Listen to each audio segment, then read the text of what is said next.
Hi, I'm Yolanda Miranda, and today I'll be talking about a name of the witches. I decided to do Pythia because she was a witch that I never heard about and I wanted to know more about. Pythia is said to be known as a snake woman. As I thought about snake woman, I thought she would look like a snake figure. However, that's not how she really looks like. She was one of the many women in the temple of Apollo who got chosen to be an oracle. Out of all the other women in the temple, she was chosen probably because of her skills that she had, or she had special powers within her. At the individual and state level, Greeks came to Delphi in order to consult the Pythia, priestess of the god Apollo, on matters ranging from personal health to declarations of war or the sending out of colonies.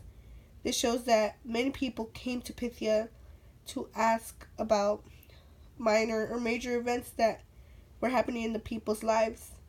Many people who lived in the temple would go to Pythia to ask her questions, and she would give them imprecise answers.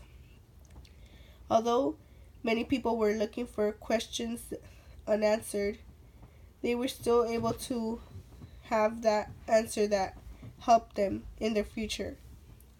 However, it was said that she was under Apollo's control, one of the gods, and would tell her what to say to the people. This shows that the majority of the time Apollo was in control and was telling the temple, his temple, about people's lives. In Max statues, witches and pagans, women in European folk religion, names of the witch, she tells her readers of what Pythia had within her as she substantiates. In Greece, the Pythia received power and knowledge from the serpent. As I remember, she got her name, Snake Woman, and probably that's one of the reasons why she got it. And knowledge from the serpent is, I guess, how the serpent attacks its prey.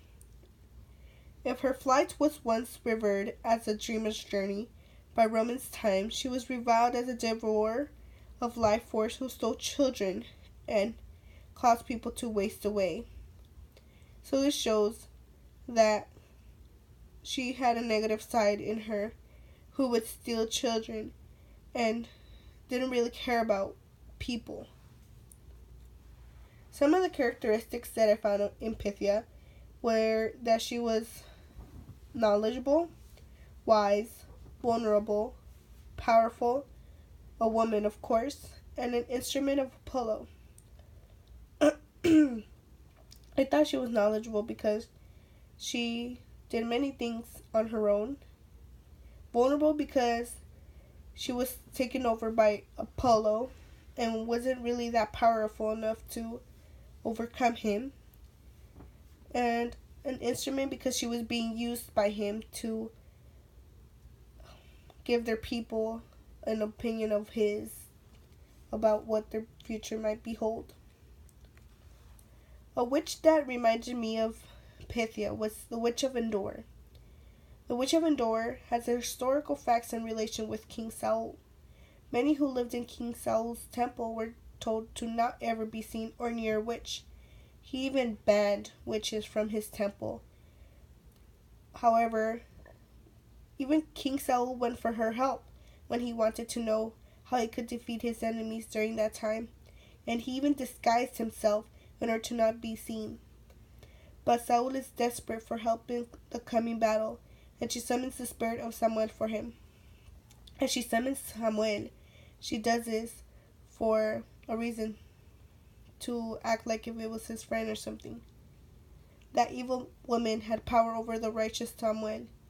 Even though Samuel was so good, the evil woman was able to take over him.